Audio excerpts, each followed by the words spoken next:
बात यह है कि एक तो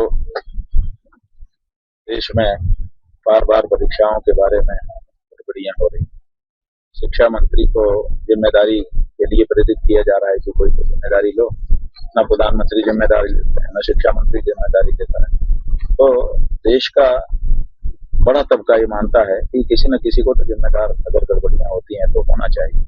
बार बार गड़बड़ियां हो रही, तो सोनम वांगचुक और उनके साथ के लोगों ने धर्मेंद्र प्रधान जी जो इस समय शिक्षा मंत्री हैं उनको जिम्मेदारी देने के लिए प्रेरित करने को कहा कि आप जिम्मेदारी लीजिए, लेकिन वो जिम्मेदारी देने को तैयार नहीं। उन्होंने अपना आमरण अनशन किया कि भाई हम बैठे हैं, नहीं खाएंगे पिएंगे। इसी तरह से परिवार में दबाव डाला जाता है।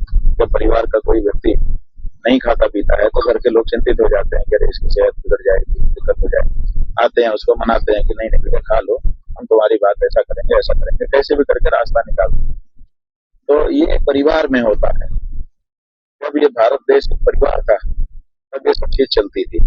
आप खाना पीना छोड़ते थे, तुरंत सरकार आकर के किसी न किसी माध्यम से कभी इनको भेजते, कभी उनको भेजते, बात शुरू करती थी। आप देखिए सोनम जी बैठे रहे 19-20 दिन बैठे रहे और उनसे केंद्र सरकार का कोई भी व्यक्ति जो केंद्र सरकार की ओर से जाके पूछे कि आप क्यों बैठे हैं, क्या बात है, मत करिए ऐसा, किसी ने नहीं।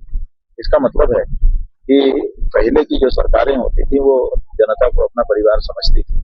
आज की सरकार अब जनता को अपना परिवार नहीं समझती। अब कोई खाए ना खाए, पिए ना पिए, मरे, किसी को कोई मतलब नहीं।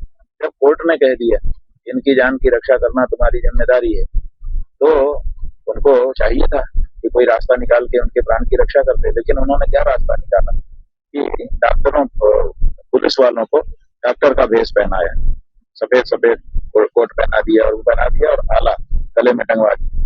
और अचानक सवेरे जिस समय सब लोग काबिल रहते हैं उस समय अचानक वो लोग कूद करके अंदर आ गए और सफेद कपड़ों में छुपा करके उनको गठरी में बांध के लेके चले गए। क्या ये तरीका होता है? और उनको जबरदस्ती जो कुछ उनके साथ किया जा रहा होगा किया जा रहा है, क्योंकि कोई भी जो अनशनकारी है उसके बारे में यह है कोर्ट आदेश है कि सरकार का उसके प्राण बचाना तो कर्तव्य है, लेकिन उसकी गरिमा में कोई भंग नहीं होना चाहिए। अब देखिए ये सब भी अब माना नहीं जा रहा है। देश जो है एक दूसरे ही रास्ते पर जा रहा है, जहाँ पर प्रजा को चिंता करने की आवश्यकता है कि आगे चल करके क्या होगा।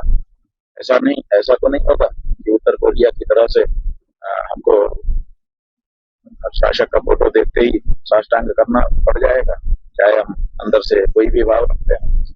डर का ये वातावरण पैदा किया जा रहा है, बहुत ही दुर्भाग्यपूर्ण